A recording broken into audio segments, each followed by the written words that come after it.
What's up, man? It's Big Lance off the yard, man. You know what time it is. And today we're talking about pornography in prison, man. Let's check it out.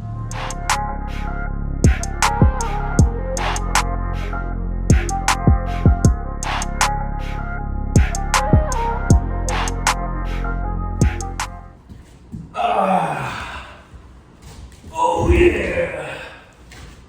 What's up, everybody? Tuned into Off the Yard, man. And, hey, much love to the Gladiator gang, dude. I want to take this moment in one of these houses that we're renovating, man, to tell you a little story. I've been posting this story for a while. And I have just been so busy with putting together the studio and work and everything else. But you know what? You guys deserve better than that, man. So, pornography in prison, dude. People always talk about drugs and they talk about, hustles and tattooing and all that stuff, man. But people forget about the flicks. What about the flicks? The flicks, man. So basically what you usually have, what they call it in Virginia is freak books. They call it a freak book. And what you have is like a little folder and it's usually black and white, right? It's black and white Xerox copies of naked women. And people are like, how do y'all get that stuff in there? Obviously, you don't get it through the mail. Obviously, you're not getting it through visits. How do we do it? I'm gonna tell you how I did it. And the reason I'm gonna tell you how I did it is because there's no longer any way that you can get it done like that because they got hip to it and it's shut down on all prisons. So what we did was through the mail, right? You can mail anything to anybody. They might not get it, but you can mail it to them. So when you come through like the mail room and they open the package up, they're gonna inspect it for drugs, they're gonna inspect it for contraband, this, that, and the third, right? So as they're inspecting it, they might find you might send them a whole Penthouse magazine or a whole folder full of naked women or even actual fuck scenes. So when they would see that or they'd say, all right, man, it is what it is, they would just throw it in the trash. They're not cutting it up. They're not doing all that extra shit. They're going to look at it and throw it in the trash. Do you know how much mail that these people get a day in each of these prisons? A lot. And the mail lady is not going to take all that time to cut everything up and all that stuff. Well, back then they didn't. Now they do. So this is what you do. You find the guy that works in the mailroom. You say, hey, I'm gonna have some freak books sent in. They're gonna get thrown away. I need you to grab them out of the trash, take them back to the pod, or hide them somewhere for me. Boom. A week or so goes by, right? A week or so goes by. He comes back to the pod one day. He's like, hey, bro, I got them book that stuff you wanted. Cool, right? You pay him what you own, whatever pack you might own, or what kind of commissary, whatever he wants. Next thing you do, you go holler at the rec guy or the guy that works in the CO building. And you say, yo, homeboy's got my flicks. I'm going to get them sent down to you because they might be in a whole other building. They might be, they're usually not all right in your pod. Usually you have to really jug and bust a move to make all this happen. But it's worth it in the end and you'll see why. So the rec man is going to get the freak pics and he's going to go into the rec director's office and they have a Xerox machine there, a copy machine. So he's gonna take his time while the rec director's over here doing this, over here doing that. Or what they'll do is they'll run a jug and send one of their guys over to distract him while you're just steadily running off. Then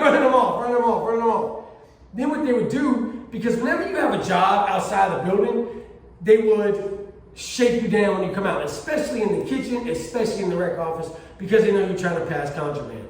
So when they're coming out, what they would do is they would bring, when they went to work, they would either bring like religious material or legal work or anything like that. It's a large folder or a large group of paper that they can try to hide the stuff in. And usually 9 times out of 10, they get through the door with it. And if the guy's been doing that job long enough, he probably knows how and who and when to make the move. Once you finally have these hundreds of Xerox copies of these pornographic material, What you do is you get to work yourself. And you're gonna take and cut with a razor. You take a razor and you make a straight line down the middle of each of these squares of these pictures, and you start cutting and cutting and cutting. And then you're gonna laminate them. Well, actually, no, as the guy that would deal with, I didn't really do too much laminating. I had my own that were laminated. And when I say laminated, I'm not saying we have a laminator there. What we would do is we would get the clear masking tape. We'd steal them off the desk.